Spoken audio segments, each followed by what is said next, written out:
Using Gapminder's tools, our group chose to analyze the relationship between a country's carbon dioxide emissions with its income to analyze any trends that may be shown in the period from 1800 to 2013. We will specifically analyze three different countries, Qatar, India, and the Central African Republic, and their policies regarding energy consumption as well as income distribution. At first glance of the graph, there appears to be a positive relationship between CO2 emissions and income. The richest nations in the world create the largest carbon footprints when compared to the poorest nations.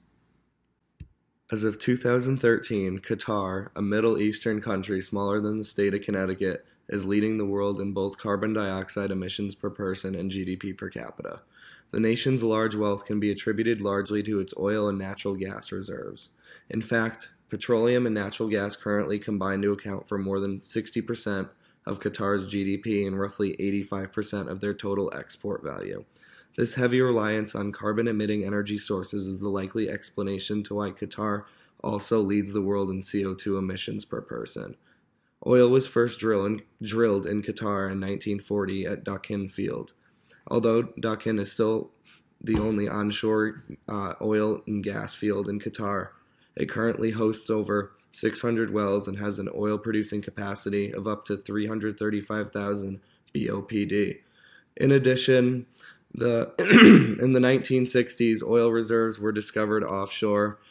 It was also at this time where Qatar's carbon dioxide emissions per person skyrocketed. Power plants fueled by abundant oil and natural gas have contributed to rising emissions, along with the fact that the Qatari government heavily subsidizes electricity, making it very cheap to use for residents. The average Qatari uses 2.5 times more energy than the average American. In addition, Qatar has an extraordinarily hot climate with few natural drinking water sources, creating a huge need for energy consumption in the form of air conditioning and desalination plants.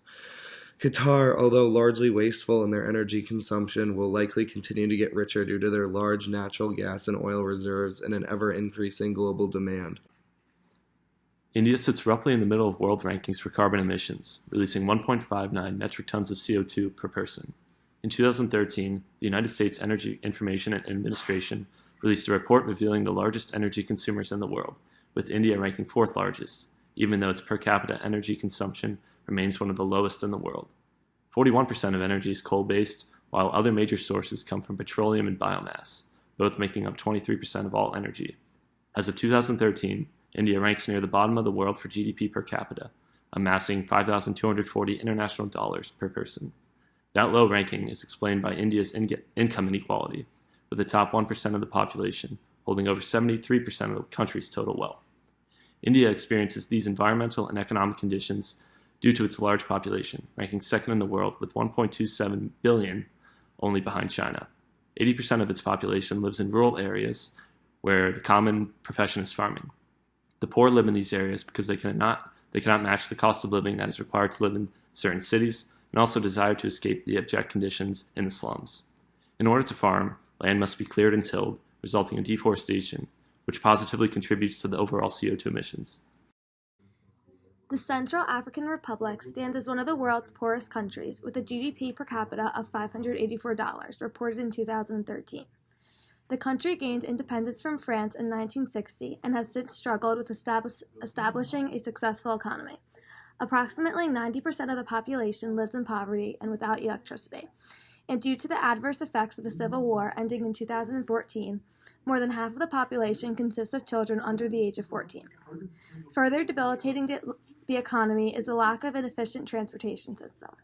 The Central African Republic contains no trains, and the roads within the country are dirt roads.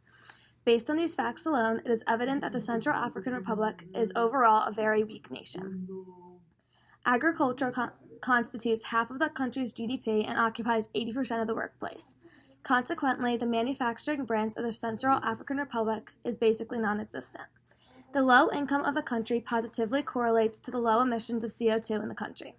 As reported in 2013, the country emitted 0.063 metric tons per person, which was the lowest number reported amongst all of the countries. Due to the agriculturally dominated economy, the country does not have thousands of factories emitting CO2 daily. In addition, considering half of the population lives without electricity, power plants aren't needed to generate electricity. Lastly, due to the underdeveloped transportation system, the country does not have trains and cement manufacturers contributing to the CO2 emissions.